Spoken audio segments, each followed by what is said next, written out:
Yo, yo, yo, yo, what's up guys? I'm so excited today kasi mag-unbox na naman tayo ng sapatos. So hindi lang tayo mahilig sa music, sa gadget, sa kotse, mahilig din tayo sa sapatos. At itong i-unbox natin today guys ay isang signature shoes. So this is a brand from China. So actually pinadalhan nila ako ng shoes. And honestly speaking, matagal ko na rin gustong makakuha nitong sapatos na to. Based on reviews, superb tong basketball shoes na to. And I'm so excited. So ano pang hinihintay natin guys? Tara, tignan natin yung tinutukoy kong sapatos. Let's go!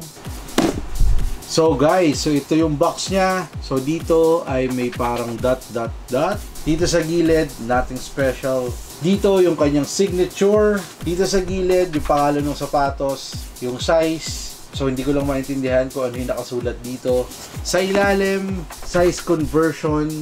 And guys, this is from 361 degrees or 361 degrees na brand.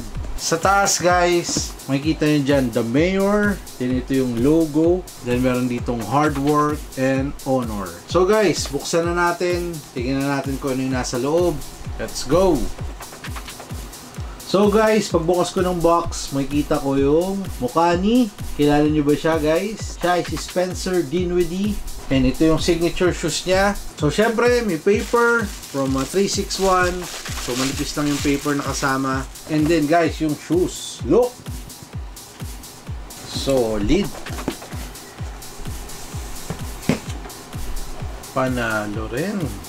So guys, so this is the Spencer Dinwiddie 1 or DVD 1 in Roselle colorway. Look! Panalo. Stig. Ayos.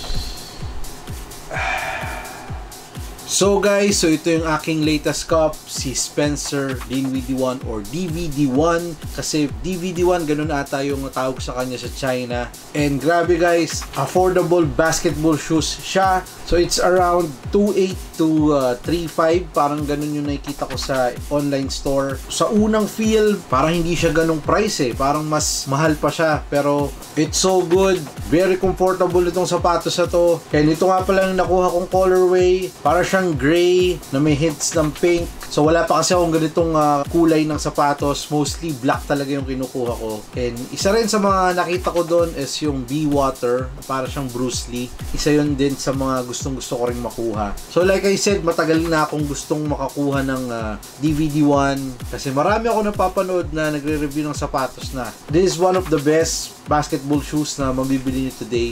And for its price man, you can't go wrong with these. Napakasulit. Indoor and outdoor. From the feel, tsaka yung tibay nung ilalim man, this is superb. And gustong gusto ko rin yung design ng sapatos. It looks cool man. This is my first 361 degrees na sapatos. So nakikita ko rin kay Aaron Gordon na nagsusuot siya ng mga ganitong shoes. And si Spencer Dinwiddie din, alam kong 361 degrees din siya. Kaya I'm so pumped up nung nag-message sa akin ng 361 degrees man or 361 degrees. Sobrang solid and nakakataba ng puso. So 361 man, maraming salamat. Solid kayo man. Astig. So as you all know, this brand is from China. So pag mga Chinese brand din, no, parang ginagawa nila is pwede sa indoor and outdoor. Yun ang gusto ko sa kanila, and sulit na sulit talaga ang pera mo guys. I think lalo na dito sa 361 degrees na DVD 1. So sa mga hindi nakakilala kung sino si Spencer Dinwiddie, yung nasa box kanina, yung muka. Siya ay isang NBA player na naglalaro ngayon sa Brooklyn. Actually, kakatrade niya lang sa Brooklyn. As you all know, galing si Kyrie Irving sa Brooklyn. So isa siya sa mga na-trade, si Spencer Dinwiddie. Actually, galing na siya dati ng Brooklyn. Bumalik lang siya ulit. Tinatawag din siyang The Mayor. I think nung ano pa siya, nung naglalaro pa siya ng amateur. Dahil din sa kanyang bigote and how he runs the court, man. So siya ay from LA. Kaya meron ako nakita ditong coordinates. So nung sinearch ko, Los Angeles yung lumabas. And ang number nga pala ni Spencer Dinwiddie sa NBA is 26. Dati guys, meron siyang parang sariling brand, kung di ako nagkakamali, yung tinatawag na Kairos. So sa spelling nun, meron siyang 8 kasi dati ata yun yung number ni Spencer Dinwiddie, pero tinanggal niya na yung 8 kasi sign of respect kay Kobe Bryant. So ginawa niya na lang na 26. So kasi ang birthday ng anak niya is April 20, then siya is 6. So siguro kinumbay niya na lang yung number nila. Kaya siya number 26. So naging buzz din to nung sinuot ni Spencer Dinwiddie yung DVD1. Parang yung mga sapatos ng 361 degrees is magaganda yung style.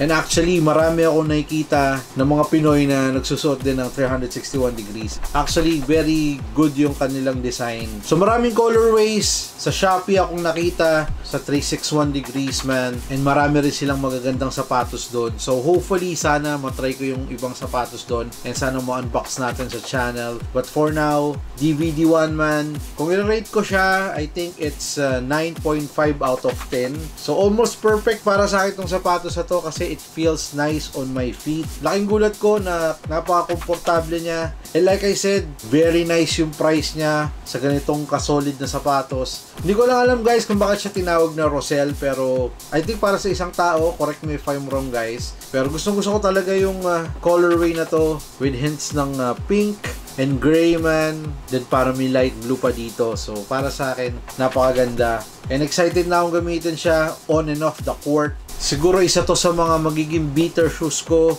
I'm so happy. So kung naghahanap kayo ng budget basketball shoes na parang hindi naman talaga siya budget basketball shoes, I think this is the one, man. DVD1 from 361 degrees for 361 degrees. So I think marami pa silang magandang ilalabas na colorways and marami pa silang ilalabas ng mga magagandang sapatos. So marami ring happy dito sa sapatos na to. Kung makita niyo yung comment section sa Shopee, man, almost 9 out of 10 or 10 out of 10 from cushion, traction. So for me, approve siya and can't wait to use it, man. Yeah!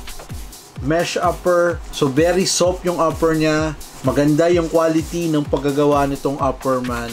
Parang rubber plastic dito sa may toe box area. Then guys, ito yung kanyang sintas. So it's color pink. So wala siyang kasamang extra lace. So very nice yung tongue niya. Breathable. And then ito yung tongue. So meron ditong Chinese characters, guys. So hindi ko lang alam guys kung anong ibig sabihin yan.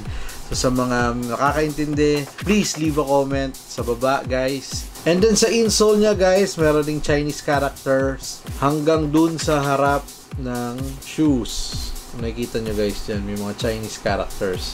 And pati dito sa likod, guys, with Chinese text. So in terms of cushion, meron siyang tinatawag na Energy X.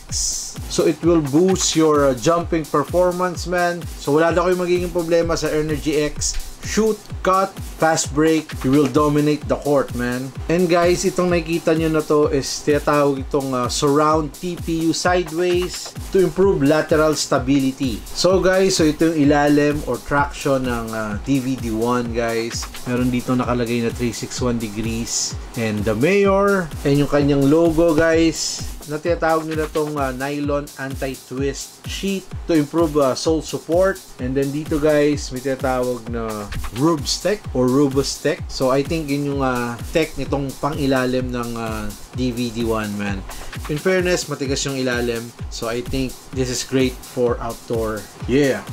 So in terms of sizing, so kinuha ko si DVD1 on my true to size. So ang aking true to size pagdating sa mga sapatos is laging size 11. So dito guys, sa feel ko na medyo malaki siya sa akin. So parang 10.5 pwede ako dito. Kasi wala ata silang mga half size. Nung nakita ko kasi sa online store is parang mga 44, 45, 46. So para safe, kumuha ako ng true to size kasi marami ako nakikitang comment na nag true to size sila and it feels nice daw. May iba nagsasabi na snug fit. So for me, nung kinuha ko size 11, parang may space pa ako ng konti. And siguro mag-a-adjust na lang ako sa medyas. Magsusot na lang ako ng makapal na medyas. Kasi mahirap din naman kumuha ng sapatos na sobrang snug.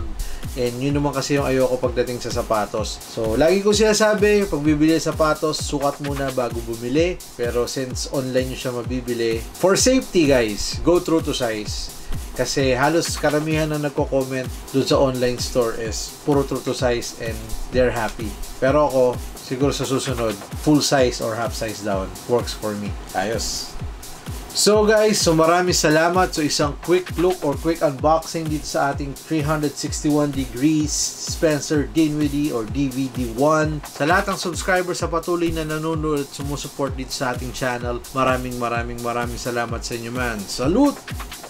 Like and subscribe kasi minsan namimigay tayo ng giveaway, and please follow me on Instagram for more updates ng ating mga videos, stories, kung may giveaways at kung ano-ano pa. And please also like my Facebook page kasi nag-upload din ako doon ng mga videos, stories, reels, kung ano mga trip natin. So sana guys, supportahan nyo ako sa aking mga social media accounts. So kita-kits tayo ulit sa susunod na video.